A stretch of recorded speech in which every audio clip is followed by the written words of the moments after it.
Hello, good afternoon. Welcome. Thank you very much for joining us this afternoon.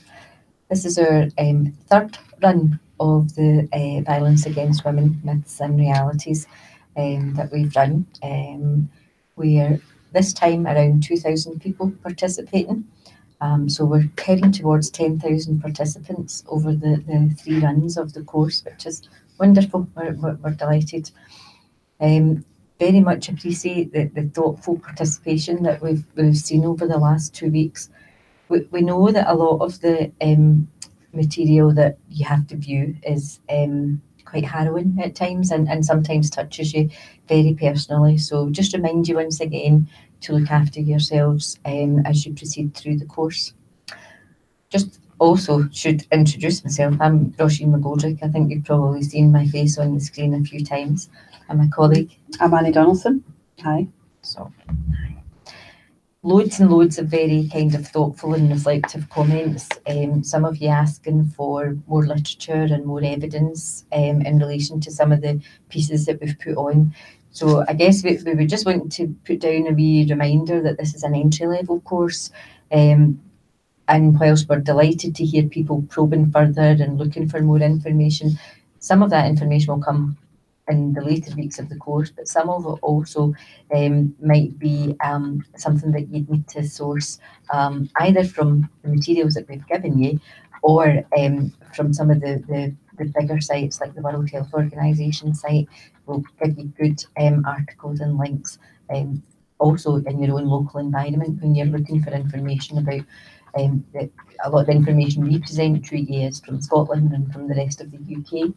And so if you want to find out what the situation is in your own local community, then the World Health Organization site is a really good starting place to get that information. Maybe just add to what Roisin's saying there. A lot of people were looking for peer-reviewed articles, and again, it's worth remembering that this is an entry-level course, and a lot of people might not wish those, but on the other hand, we are restricted because to access those kinds of journals, there are licensing issues and cost issues, and it isn't possible to make them freely available to everyone. So that's not something that we can control.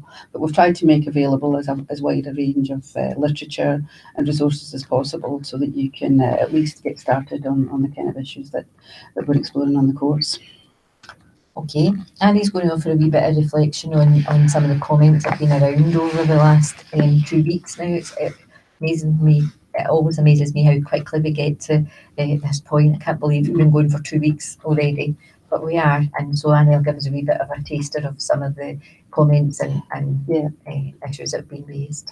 Yeah, it's been, I mean, the first week we were asking you, were introducing big concepts like gender and power and violence, and it was really interesting reading all of your comments and looking at the discussion about all of that. These are very, very complex concepts, but we felt it was really important to start with those as building blocks because I hope you'll find as you go through the course that everything that you do in one week will lead you quite naturally into what comes next. So it is a complex topic, as you've probably grappled by now, and it's important that we have some big building blocks. So the discussions were really interesting, and I think talking about gender, which affects everyone, we can't ignore it.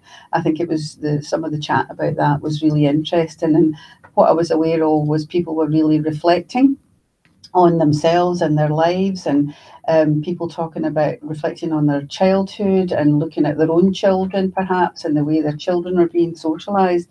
So it's really great to see you all engaging with the topics and engaging with the material that we're presenting to you and actually being able to be really free to discuss it on the platform. One of the things that I did notice, we did ask you to complete a survey poll at the beginning, and some people are a wee bit concerned about that. They were talking about surveys and how they can be worded differently and whether or not they were loaded. This was a survey that was designed by University of the West of England and Public Health England, and they weren't necessarily meant for you to think, well, I've been in that situation, what would I have done? They're general statements about culture, and it's something, some of the statements and scenarios that they presented were things that you might have read about or heard about, or maybe your children told you about them, or you read about it in the newspaper. They're very common scenarios that people might encounter in their own lives, or they may have heard about. So it's just to let you know that the poll was very carefully constructed, and it's got a good pedigree behind it, and that there's good reasons for it. So thank you very much to everybody who took part in that, and we'll be revisiting that as the course goes through in one of the final weeks of the course. Have you got anything else you want to say about the discussion? I suppose there's been a few comments in relation to our accents. We are both Scots women, and our accents are what they are. If we speak too quickly in this session, you can ask us to slow down, and we certainly will do. There's not really enough a lot more we can do about that, but we'll try to moderate the pace in order that we don't miss any really important points that we want to try to get across. And if there's any of the lectures that we've, in the course where our accents are problematic, then remember that there are transcriptions of every single lecture, and there are also subtitles underneath. So hopefully you can access those if you've got any problems with the way we speak. So yeah, we can't really help that, I'm afraid. So there's a question coming in here. What measures are being taken to prevent violence against women? And that's from Siona. So thank you, Siona, for that question. And this was something that I noticed in the discussion when I was looking at it earlier today. And what we've done, as I said, we've created some very big building blocks, and we're exploring definitions, we're exploring conceptual frameworks for looking at violence against women. And what we'll be doing as the course progresses is building towards what is actually being done. So once we have an assessment and you've got an idea of what the problem is, what it's called, how extensive it is, we'll also be looking at impact. But these things will all build to some of the measures and some of the responses that are being taken to the issue, and also how you can prevent that. So hang on in there, because it's coming. Okay. There were a number of questions that some of you put down prior to the hangout beginning, so just go back and look at some of them. Interestingly, within the forum, people have begun to answer them for one another, or to offer views from one another, but we'll just go back to some of those and look to see whether or not there are some questions about common and accepted definitions of masculinity and femininity. And again, these will all be seen through particular sociological lenses. If you're coming at this from a Marxist perspective, you might have a very different view than if you're coming at it from a functionalist perspective. So I guess our recommendation there would be to look at, if you're not familiar with the sociological literature in relation to that, to have a look at an introduction to sociology and see where these ideas about what does it mean to be masculine or feminine, and what's the difference between sex and gender. And those are oftentimes very helpful things, even for those of us that have been around a long time, just to revisit and to check whether or not those definitions that we might have accepted a number of years ago still hold true in the contemporary world, because we have all sorts of different ideas and issues that are beginning to evolve and to come to the fore in relation to gender, sexuality, masculinity, femininity. So it's worthwhile actually sometimes just going back to basics to check what was your understanding initially, and why are you challenged by what might be seen to be a more contemporary definition there. And there's a wee discussion between Jean and Rob talking about personality disorders and what impact that has on gender-based violence, and is therapy effective. This is not a course where we can look at that in any great detail. As we said, this is an entry-level course, but one of the some of the findings from health research, and particularly mental health research, is that personality disorders are something that is to be treated on its own, and whether or not it's got a link to gender-based violence is not necessarily a causal link. And most people with severe mental health problems are not the people that are necessarily committing forms of gender-based violence, rape, sexual assault, etc. I'm not saying that they are, they never do, but the links are more complex, and they are related to health research, and I think that's beyond the level of this course. But let's hope that you will continue to explore that. I'm not sure if your first name is pronounced Ron or Jean, but you talk about, you ask a question about the media and what role does the media play. There's another bit of that, hang on to your hat, because we will come around that topic, I think in week 3, when we look at impact and we look at issues around everyday sexism. So I hope we'll sustain your interest long enough for you to see what some of the media, both reactions and reinforcement of gender-based stereotypes actually are. So I think either week 3 or week 4, you bear with us. There was another discussion that I noticed. People were talking about wolf whistling and whether that was acceptable or not. And so it was a really interesting discussion about whether, well, I would, someone said I wouldn't have minded, and I'm not attractive enough to be wolf whistled, and all these kind of things. I think it's important, and I think we covered that in some of the lecture material for this week, is that we don't look at these things in isolation, but you look at them as part of a general culture where there is actually everyday sexism. So women, and the women in the audience will recognise this, that we face this all the time throughout our lives, and it's part of what Kelly talks about, the continuum of sexual violence, is that they've apparently innocuous wolf whistling, or some what we call minor microaggressions or little bits of behaviour in and of themselves may not be necessarily offensive, but the whole culture where these things are acceptable and people don't think they're offensive, that's the problem. So it's the culture that's the problem, not the individual, not necessarily only the individual bit of wolf whistling. But that is something that objectifies women anyway. So I would say that it is a kind of sexist act, But it's just I think what we're trying to do is to open up the discussion and open up your awareness. And the discussions that I've seen certainly show that people are really thinking about this. And that's one of the things that I think is really very heartening, and it's really great to watch and to engage in those discussions where people are really thinking very carefully and reflecting on their own experience as well, eh? Yeah. Can I just go back a wee bit? There was a question that I thought was really important, where Rosemary talks about, is there any way in which a female victim of domestic violence can change her partner's mindset and teach him love and respect? And I think there's a really crucial issue in there, that for most of us change is very difficult for ourselves, to change our own habits, to change our own kind of norms and practices. To try to change the norms and practices and behaviours of another person is even more difficult. And I think one of the issues about people, your question, Rosemary, is about, it almost is about whose responsibility is it to change. And I think there's a real danger in thinking that there is something that a victim of domestic abuse can do to change the mindset of her partner. She's not actually in charge of her partner's mindset, and it's the partner's mindset that needs to change, and that willingness to change has to come from within. So I guess it's just a bit of a cautionary note for anyone who's experiencing that and thinking, if I work harder, if I try harder, if I am better, then I'll be able to make that person change. That the change needs to come from the individual themselves. And we have a question here from Hannah. Thank you, Hannah. I've tried to find information on ways in which men can experience gender-based violence, but I didn't find anything. Maybe you can give some examples or recommend researches on this topic.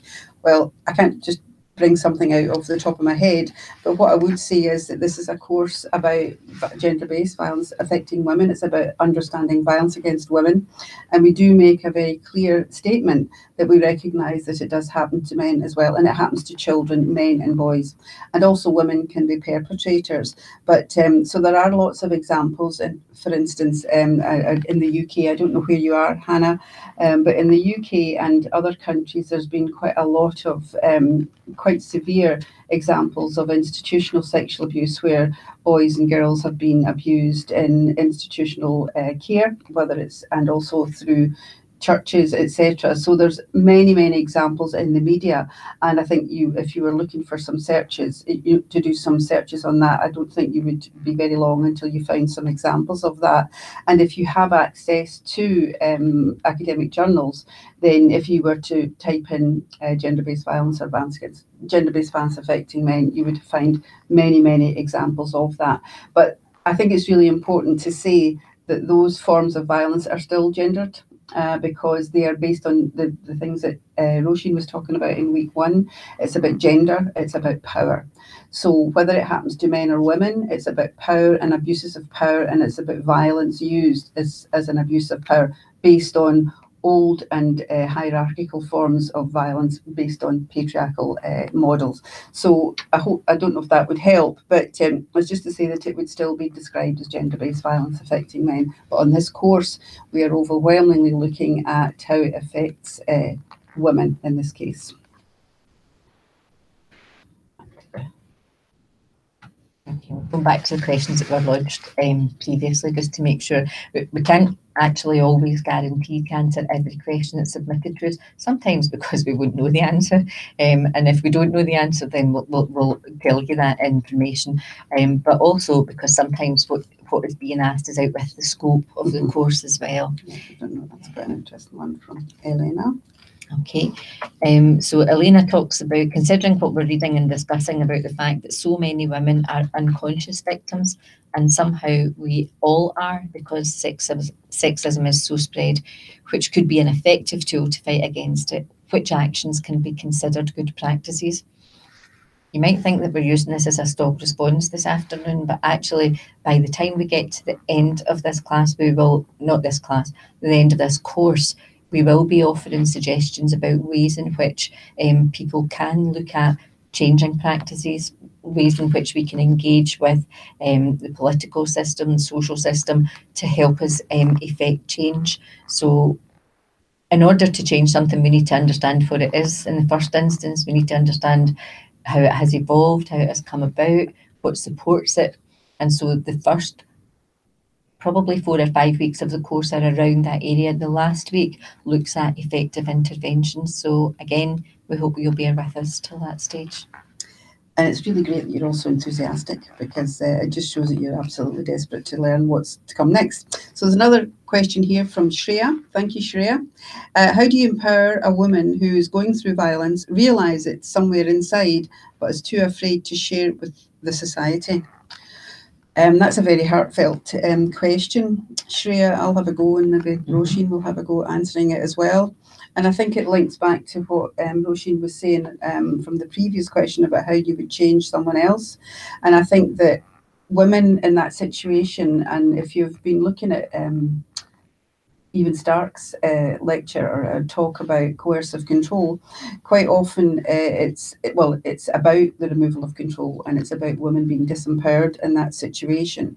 And I think it's by courses like this, and by going to and educating yourself and learning it and speaking to other people, and I realise that can be very, very difficult. But I think that, as you'll find out, that one of the major sources of action in this course, in this field, and that we've tried to illustrate in the course, is the role of feminism. And feminism started by women talking to each other. It actually started by women sharing their experiences of life as women and of violence. And through that, they began to get some comfort and also some solidarity. So if there's a place where you can share it, and that's maybe something that you might be interested in doing, and if you can do a safe search online, there might be sources available in your local area, resources or services. But again, you can't empower someone else, but you can listen.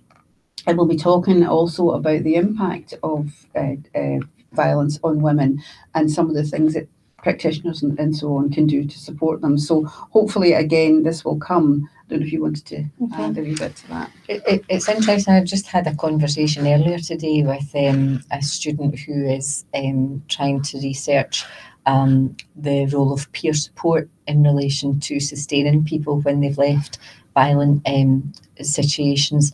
And she talked about how the peer support network that she's linked into began out of a most innocuous kind of situation where some women had got together to share school clothing.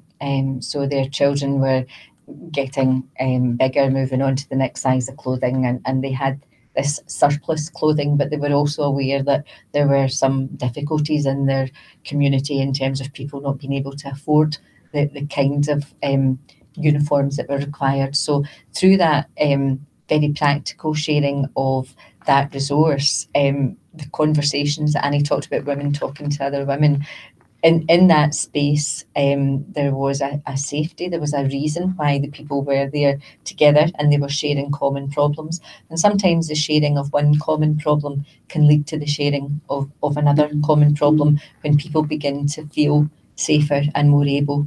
I guess one of the things that most of the women that I've worked with over the years have said to me is that for so long they thought they were on their own. For so long they thought they were the only person that this happened to.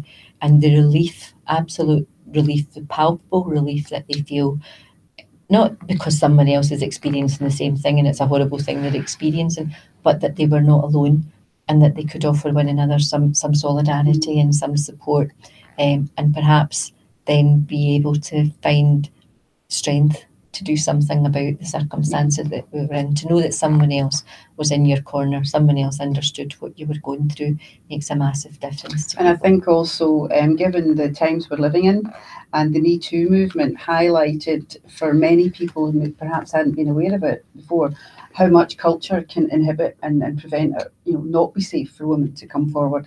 In the many, many years, like Roisin saying, that women might experience abuse and they just feel there's nowhere that's safe. And of course, if you're living, for instance, with an abusive partner, part of that control will be not to tell anyone else. So it's very much linked to the abuse itself. But when you start to see the Me Too movement, I think it's a perfect example of that, and just how it just spread like wildfire. And it gave people strength to come forward and speak, and they found places to go. So there's a lot, it's not perfect, and there are lots of places where it isn't safe to speak. I think you'd agree. It's not safe to speak, and you have to be very careful who you share with.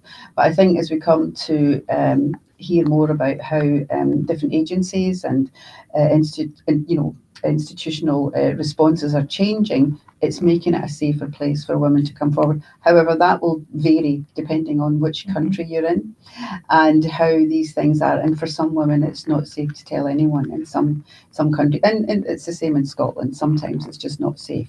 But that's part of the work to do, is to acknowledge that silence is a huge part of the abuse that women are or have experienced.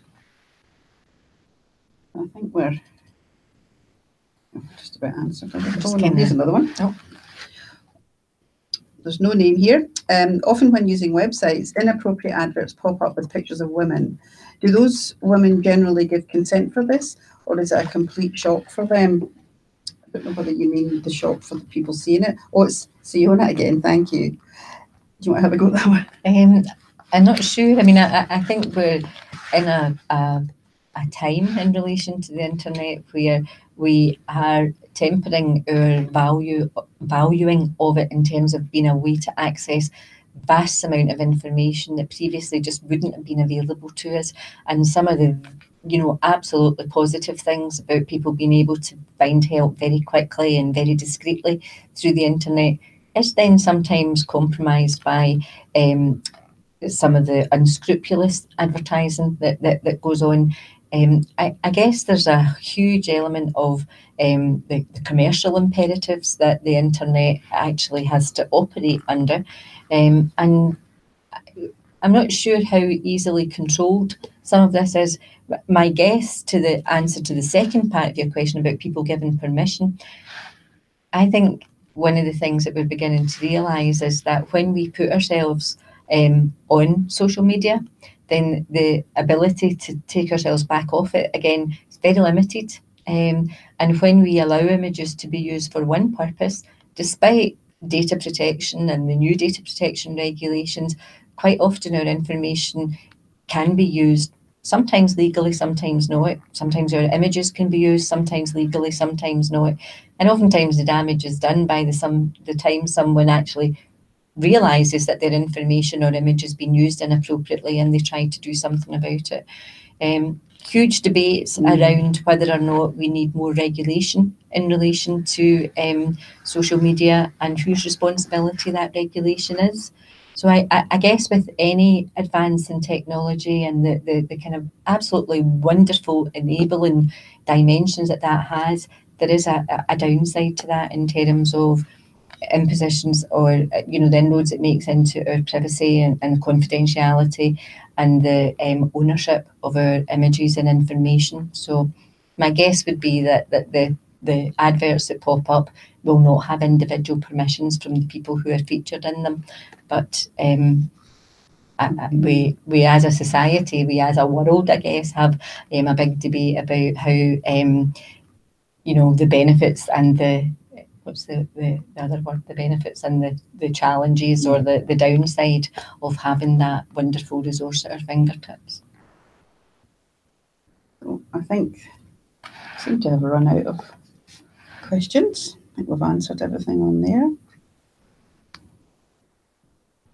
I think we've answered the things that we think we might have answers to. So I hope if there are any questions that we haven't answered that you've posted, we will check the discussion sites over the next week. So if you feel that you had asked a question that we haven't responded to, then we'll try and do that, or try and direct you to a source of information or advice or guidance. We move on now to week 3, and week 3, just had a blank, Annie, about who begins week 3, but never mind. When we come back, we'll do one more Google Hangout. It's trauma. It's the impact. So next week, when we look at trauma, I think we'd be hard pushed to find any person who hasn't experienced some degree of trauma, but there are huge debates again about what trauma is and how personal an experience it is and the relative importance of it in terms of people's growth and development. So again, some really interesting materials next week for you to work your way through. But notwithstanding that there's a new topic coming on board, if there's anything outstanding from the last 2 weeks, please feel free to keep posting, and we'll try to respond to that as we go forward. Actually, there was one I noticed about the questions for the live stream that we missed, which we can answer quite readily. It was about university, because that's something that we know. Yeah. Would education around gender behaviour be effective in higher grades and in the university setting? That's from Jean or Jean. Roisin and colleagues and I are involved in a big project which is to tackle just that. So we're actually doing quite a lot of work on addressing bystander education, sexual violence prevention, and a lot of that work is actually rooted in looking at gender as a starting point and how males and females and others can relate to each other and what a healthy relationship is. So the answer is yes. In Scotland, that's been taken very seriously in higher education and also in schools and colleges, and also across England. America and United States have got a massive movement on that, and I think it's something it's going to be an issue that's going to grow and grow across the world as we become more aware of the statistics and the evidence of sexual violence on campus. So thanks for that one.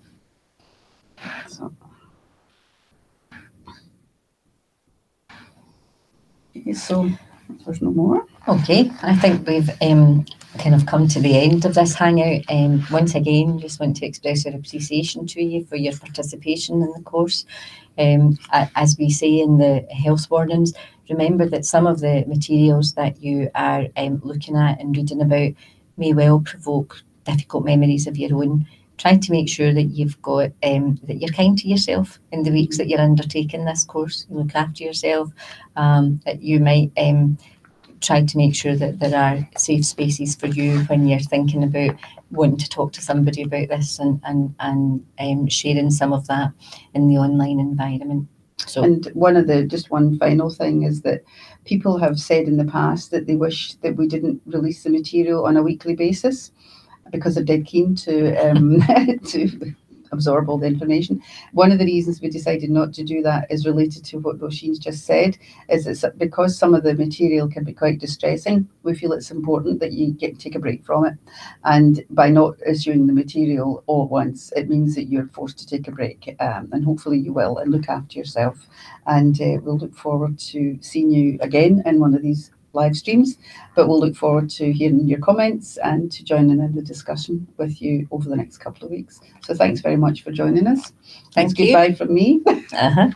Goodbye from Glasgow. Thank you very much.